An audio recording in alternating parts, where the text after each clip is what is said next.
Movie के start होते ही हमें एक आदमी दिखाया जाता है जो कि एक बच्चे के रूम में जाता है और वो बच्चा सो रहा होता है और ये आदमी शूट करके उस बच्चे को मारने वाला होता है। मगर इससे पहले कि वो उस बच्चे पर गोली चलाता, उस रूम का दरवाजा अपने आप से ही खुल जाता है। तब वो आदमी डरते डरते उसी तरफ ही गोली चला देता है। गोली की आवाज सुनकर वो बच्चा फौरन उठ जाता है और वो आदमी बच्चे को देखकर रोने लगता है, जिससे वो बच्चे को मार ही नहीं पाता। इसके बाद हमें एक अजाइलम दिखाया जाता है जहाँ पर हम एक कपल को देख पाते हैं जिनमें वाइफ का नाम जेसी होता है और उसके हस्बैंड का नाम मार्क होता है। वो लोग अजाइलम में एक बच्चे को अडॉप्ट करने आए थे क्योंकि कुछ अर्सा पहले ही उनका बच्चा बाथटब में डूबने की वजह से मर गया। अपने बच्चे को खोकर वो दोनों काफी दुखी थे, इसीलिए उन्होंने डिसाइड किया कि वो एक बच्चे को अडॉप्ट कर लेंगे। अजाइलम में उन्हें एक तकरीबन 8 साल के बच्चे के बारे में बताया जाता है जिसका नाम कोडी होता है और कोडी की मदर की डेथ तभी हो गई जब वो 3 साल का था और उसके बाद कोडी को 2 और फैमिलीज ने अडॉप्ट कर लिया, जिनमें एक फैमिली के लोग तो अच्छे नहीं थे जबकि दूसरी फैमिली कोडी को अकेला ही घर पर छोड़कर वहाँ से चली गई। कोडी की ये कहानी सुनने के बाद वो लोग उसे ही अडॉप्ट करने का फैसला कर लेते हैं। यहाँ पर हम ये जान पाते हैं कि कोडी वही बच्चा है जिसे हमने मूवी के स्टार्ट में भी देखा था, यानी वो बच्चा जिसे वो आदमी शूट कर रहा था। फिर वो दोनों हस्बैंड वाइफ कोडी को अडॉप्ट करके अपने घर पर अपने साथ ले आते हैं। कोडी जो कि काफी वेल मैनर्ड बच्चा था। कोडी को बटरफ्लाईज काफी पसंद थी। जेसी और मार्क को भी कोडी काफी अच्छा बच्चा लगता है। इसके बाद हम देखते हैं कि उसी रात को कोडी जेसी और मार्क के सोने के बाद एक ऐसी ड्रिंक पीता है जिससे उसको नींद न आए। नेक्स्ट डे वो लोग एक अच्छे स्कूल में कोडी का एडमिशन करवा देते हैं। वहीं पर एक बच्ची से कोडी की फ्रेंडशिप हो जाती है। हम देखते हैं कि जेसी और मार्क कोडी को पाकर काफी खुश थे और वो उसे बिल्कुल अपने बच्चों की तरह ही ट्रीट कर रहे थे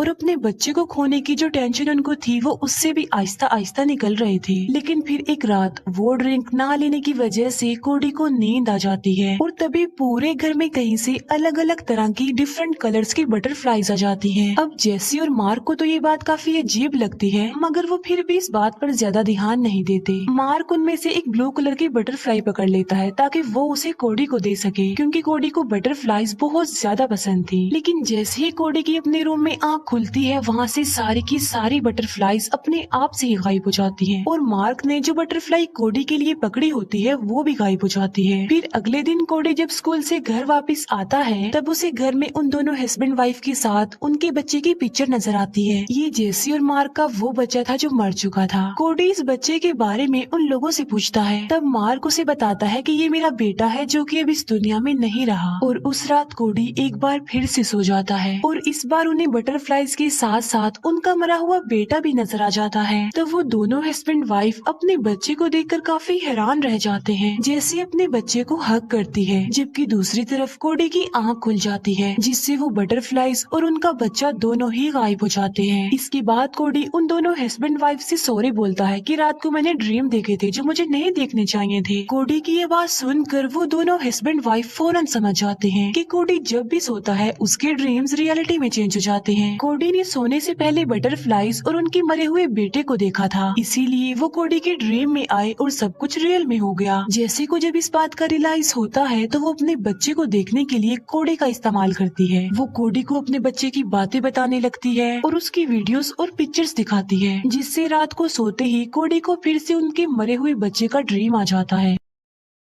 अब जाहिर सी बात है कोडी के ड्रीम में वो बच्चा आ गया तो रियल में भी वो अपने पेरेंट्स के पास आ गया और इसी तरह जेसी और मार्क अपने बच्चे से मिल पाए। तभी हम देखते हैं कि एक अननोन एंटिटी कोडी की तरफ जा रही थी जिससे कोडी की आंख खुल जाती है जिससे उनका बच्चा वो अननोन एंटिटी सब गायब हो जाते हैं। असल में वो जो ड्राउनी एंटिटी थी वो कोडी का एक नाइटमेयर था। फिर हम देखते हैं कि मार्क जेसी के इरादे समझ चुका था कि वो कोडी को इस्तेमाल कर रही है अपने मरे हुए बेटे को देखने के लिए। ये बात मार्क को काफी बुरी लगती है, इसी वजह से वो अपने मरे हुए बच्चे की सारी पिक्चर्स उसकी सारी वीडियोस रिमूव कर देता है जिससे होगा ये कि अगली बार जैसे कोडी को यूज नहीं कर सकेगी। नेक्स्ट डे कोडी स्कूल जाता है। स्कूल में एक स्टूडेंट जो कि काफी रूड होता है और वो कोडी को काफी परेशान करता है। हम देखते हैं कि कोडी क्लास खत्म होने के बाद वहीं पर ही सो गया है और तभी हम वहाँ पर एक बार फिर से उसी ड्राउनी एंटिटी को देख पाते हैं और उस एंटिटी का नाम कोडी ने कैंकर रखा हुआ था। हम देखते हैं कि उस एंटिटी यानी कैंकर ने उस बच्चे पर अटैक कर दिया था जो कोडी को परेशान कर रहा था। कैंकर के अटैक की वजह से वो बच्चा हवा में जाकर गायब हो जाता है। जो कुछ वहाँ पर हो रहा था वो सब कुछ कोडी की फ्रेंड भी देख लेती है। यहाँ पर हम समझ पाते हैं कि कैंकर आखिर है क्या चीज। कैंकर असल में कोडी का नाइटमेयर है, यानी कोडी ने उसके बारे में जरूर सोचा होगा और इसी नाइटमेयर से बचने के लिए कोडी वो ड्रिंक भी लिया करता था, जिससे ना तो वो सोएगा और ना ही वो कैंकर उसके ड्रीम में आएगा। इसके बाद कोडी अपने घर पर चला जाता है। अब उस नाइटमेयर की वजह से कोडी बिल्कुल डरा हुआ होता है, इसीलिए वो डिसाइड करता है कि वो अब नहीं सोएगा। लेकिन जैसी नोटिस करती है कि कोडी नहीं सो रहा है, इसीलिए वो उसके दूध में सोने की मेडिसिन मिला देती है। उसे पीते ही मेडिसिन का असर होता है और कोडी ना चाहते हुए भी सो जाता है। और एक बार फिर से जेसी और मार्क का मरा हुआ बच्चा उनके घर पर आ जाता है, लेकिन देखते ही देखते उनका वो बच्चा कैंकर में बदल जाता है। उसे देखकर जेसी और मार्क बहुत ज्यादा डर जाते हैं और मार्क जल्दी से जाकर कोडी को जगाने की कोशिश करता है, लेकिन अब क्योंकि जेसी ने कोडी को नींद की मेडिसिन दी थी, इसी वजह से वो नहीं जागता, जिससे कैंकर मार्क पर अटैक करके उसे गायब कर देता है। लेकिन इससे पहले कि कैंकर अब जेसी पर अटैक करके उसे गायब करता, कोडी की आंख खुल जाती है, जिससे कैंकर फौरन गायब हो जाता है। कोडी उठकर देखता है कि वहाँ पर जेसी जो कि बेहोश पड़ी हुई है, लेकिन मार्क वहाँ पर नहीं है। ये देखकर कोडी जल्दी से पुलिस को कॉल करके बुला लेता है। वहाँ पर सारे एविडेंस देखकर पुलिस का शक जेसी पर ही जा रहा था, लाइक घर की हालत, कोडी की बॉडी से स्लीपिंग पिल्स का मिलना वगैरह वगैरह। और अब पुलिस का पूरा शक जेसी पर ही था, यानी जेसी ने कोडी के साथ जरूर कुछ गलत किया है। इसीलिए पुलिस दोबारा से कोडी को उसी अजाइलम में वापस भेज देती है। इस सारी सिचुएशन की वजह से जेसी को अपने किए पर अब पछतावा हो रहा था, इसीलिए अब वो डिसाइड करती है कि अब वो अपने हस्बैंड को वापस लाएगी और कोडी के साथ ऐसा क्यों होता है उसकी हेल्प करेगी। इसीलिए वो इसी नियत से उस अजाइलम में जाती है और कोडी की फाइल को चुरा लेती है। और उस फाइल में उन दोनों फैमिलीज की इंफॉर्मेशन थी जिन्होंने कोडी को पहले अडॉप्ट किया था। इसीलिए जेसी उन फैमिलीज के लोगों से मिलने जाती है और ये वही आदमी था जिसने मूवी की स्टार्ट में कोडी को शूट करके मारने की कोशिश की थी।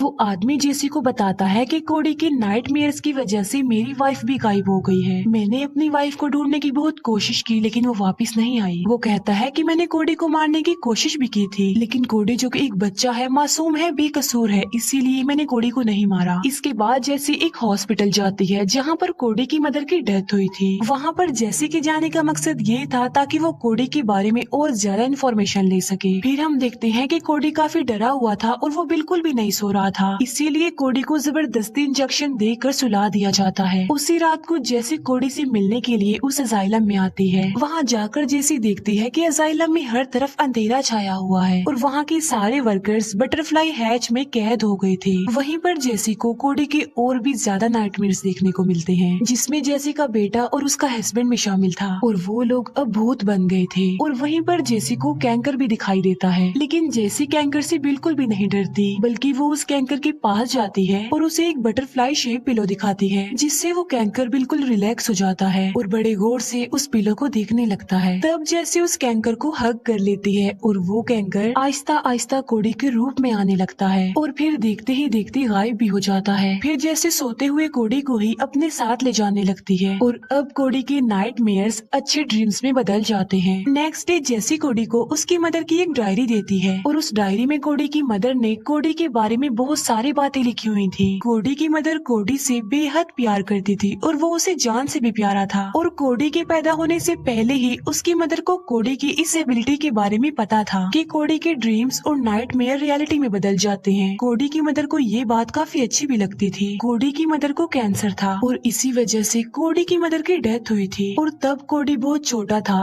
3 साल का था, जहाँ पर उसने अपनी मदर की फाइल में कैंसर को कैंकर पढ़ लिया। अब इस बीमारी की वजह से कोडी की मदर की हालत काफी खराब हो गई थी। कोडी अपनी मदर की हालत और कैंकर के बारे में ये सोचता था कि मेरी मदर को कैंकर ले गया। अब क्योंकि कोडी कैंकर के बारे में इतना ज्यादा सोचता था, जिसकी वजह से कोडी को नाइटमेयर्स आने लगे और वो कैंकर कोई और नहीं बल्कि कोडी की मदर ही थी। कोडी की मदर उसे बटरफ्लाई शेप पिलो पर सुलाती थी और इसी वजह से वो उस पिलो को देखकर रिलैक्स हो गई थी और यही वजह थी कि कोडी को बटरफ्लाईज इतनी ज्यादा अच्छी लगती थी। फिर रात को जैसी कोडी को एक अच्छी स्टोरी सुनाती है जिसमें गायब हुए मार्क और उस आदमी की वाइफ और उस बच्चे के वापिस आने के बारे में बताती है। फिर हम देखते हैं कि कोडी अपनी पावर्स, अपनी एबिलिटीज पर कंट्रोल कर पा रहा था और अब वो गायब हुए बाकी लोगों को भी वापिस ले आएगा और इसी के साथ ही ये मूवी यहीं पर एंड हो जाती है। Thank you for watching.